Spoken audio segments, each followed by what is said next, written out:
కంచి కామాక్షి, మధుర మీనాక్షి, కాశీ విశాలాక్షి నోము గురించి అండి. అది ఎలా నమ్ముకోవాలి, వాటికి ఏమేమి కావాలి అనేది నేను ఈ వీడియోలో క్లియర్గా చెప్తాను.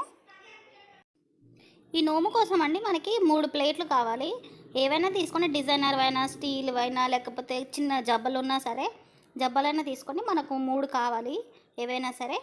ఒక దాంట్లో కంచి కామాక్షి, ఒక దాంట్లో మధుర మీనాక్షి, ఒక దాంట్లో కాశీ విశాలాక్షి ఫొటోస్ పెట్టుకోండి. మీకు ఒకవేళ రూపులు దొరికితే రూపులు తీసుకోండి, లేదంటే ఫొటోస్ దొరికితే ఫొటోస్ పెట్టుకోండి. ఇలా పెట్టుకున్న తర్వాత ఒక్కొక్క దాంట్లో పసుపు కుంకుమ కూడా పెట్టుకోవాలి.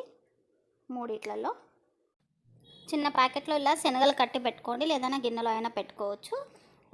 మధుర మీనాక్షి ప్లేట్లో పెట్టుకోవాలండి.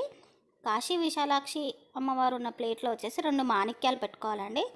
అట్లాగే పువ్వొత్తులు కావాలి. 5 కానీ 9 కానీ పువ్వొత్తులు పెట్టుకోవాలి మనం కాశీ విశాలాక్షి అమ్మవారు ఉన్న ప్లేట్లో. మీకు చూపిస్తానంటే పువ్వొత్తులు 5 అన్న తీసుకోండి, 9 అన్న తీసుకోండి. 2 మాణిక్యాలు, పువ్వొత్తులు కావాలి మనకి. ఇలా ప్లేట్లో వేసుకోండి. కంచి కామాక్షి ప్లేట్లో, మధుర మీనాక్షి, కాశీ విశాలాక్షి ప్లేట్లలో ప్రతి దాంట్లో మనకు బ్లౌజ్ పీసెస్ కావాలండి. 2 బ్లౌజ్ పీసెస్ అన్న పెట్టుకోండి, లేదా ఒక బ్లౌజ్ పీస్ ఒక ఖర్చు పైన పెట్టుకోవచ్చు. మనకు 3 కావాలి.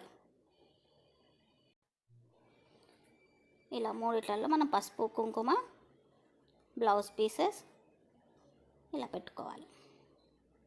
మీ ఇష్టం అండి, మీరు ఎలా అయినా పెట్టుకోవచ్చు. బ్లౌజ్ పీసెస్ 2 అయినా పెట్టుకోవచ్చు, మీ ఇష్టం. ఇలా అంతా రెడీ చేసుకోవాలి.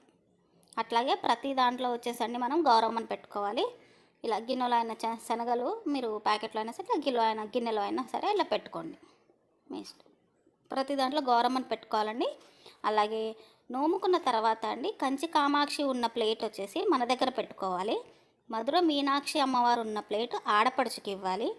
కాశీ విశాలాక్షి అమ్మవారు ఉన్న ప్లేట్ వచ్చేసి అమ్మకన్ని ఇవ్వాలి, వదినకన్ని ఇవ్వాలి, తల్లిగారి సైడ్ ఇవ్వాలండి.